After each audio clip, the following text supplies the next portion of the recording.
you talk about the match and the challenge of playing players to a different style, and the third set very dramatic?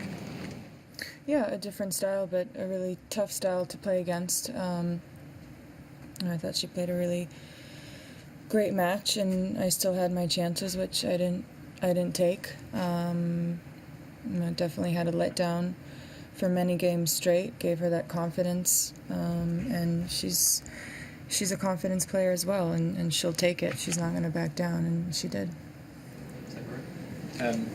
What did you make of the kind of crowd's reaction to you today? They kind of booed you when you came back on court after that toilet break at the end of the second set, and then cheered for that time violation. Did you think they were a bit unfair to you, and did it affect you at all? What do you want me to say to that question? I don't know, just the truth, I guess. I think that's a silly question to ask. Did it affect you though? Was your shoulder injury any concern? Was there a recurring problem in this game, obviously? I mean, I've spoken about my shoulder openly in the last few weeks, months, years. It's definitely been an issue for a majority of last year and going into this year as well. But it's something that as I said after my first match, it's a pain management type of thing, and I'm still working through it. 10 double faults and seem to be having trouble with your ball toss as well, Marie. Was there any particular reason for that today? The ball toss in the beginning was on the side of the sun, so I think that lasted for a few change events. Maria, you're talking about a letdown in the second and start of the third. What do you attribute it to, like physical letdown or focus issues? Or? Yeah, I think a little bit of focus. 30 all in the first game, just didn't take care of business. First game, the second set, just didn't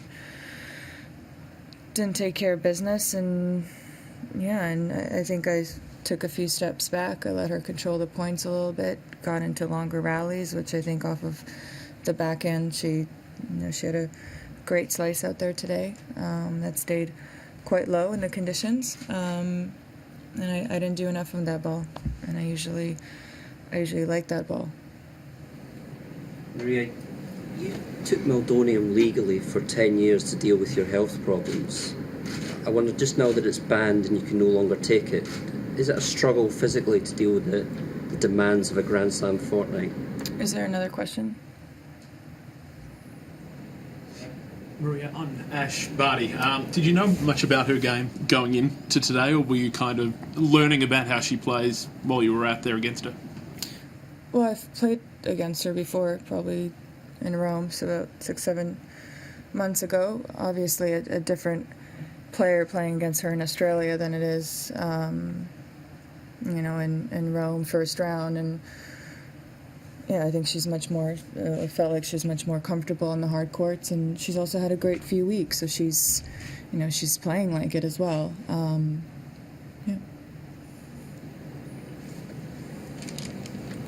Maria, at the start of the match, history was with you, 6-0 against Australian opponents. Say that again? At the start of the match, the history was with you, 6-0 against all the Australian opponents so far. You always won.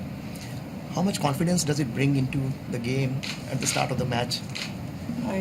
Honestly, I didn't know that stat before the match, and it's not something that I focus on too much, because every match is a different circumstance and a different opportunity for both of us. Maria, earlier this week you spoke about how doing stuff off the court and maybe past your tennis career, and how what you do today in a way reflects in your future off the court stuff. Can you compare a victory on the court to a victory off the court, and also a defeat on the court to something that you may maybe lose off the court? Yeah, I think there's a lot of comparisons. I think it's a little bit of a philosophical question at this point, so close to ending the match. But,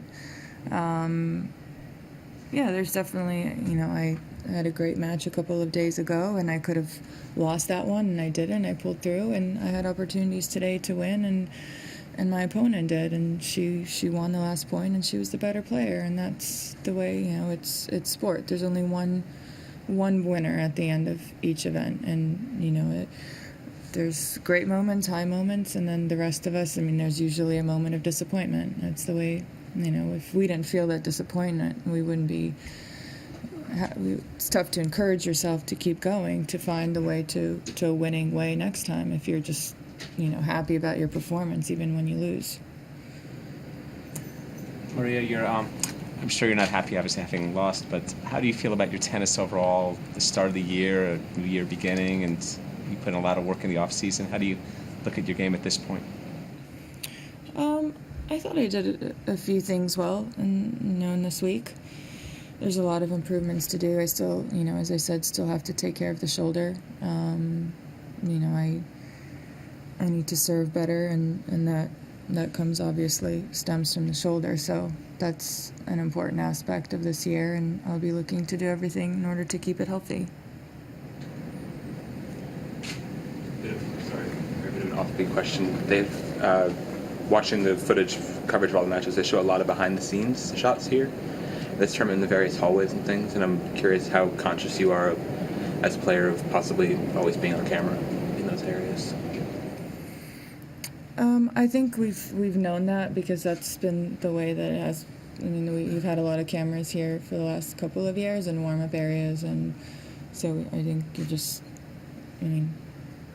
they're not in the locker room, not that I know of. So you're safe there. Are you?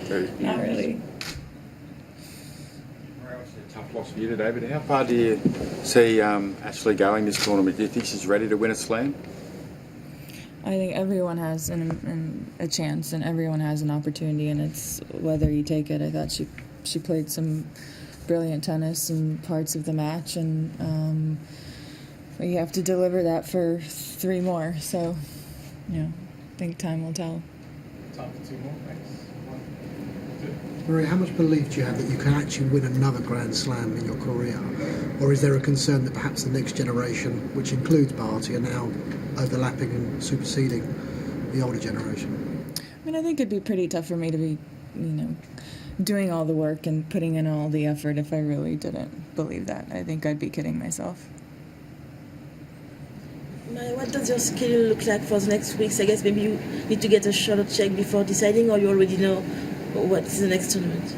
Yeah, I'm planning on playing St. Petersburg, and then and probably nothing after that until Indian Wells.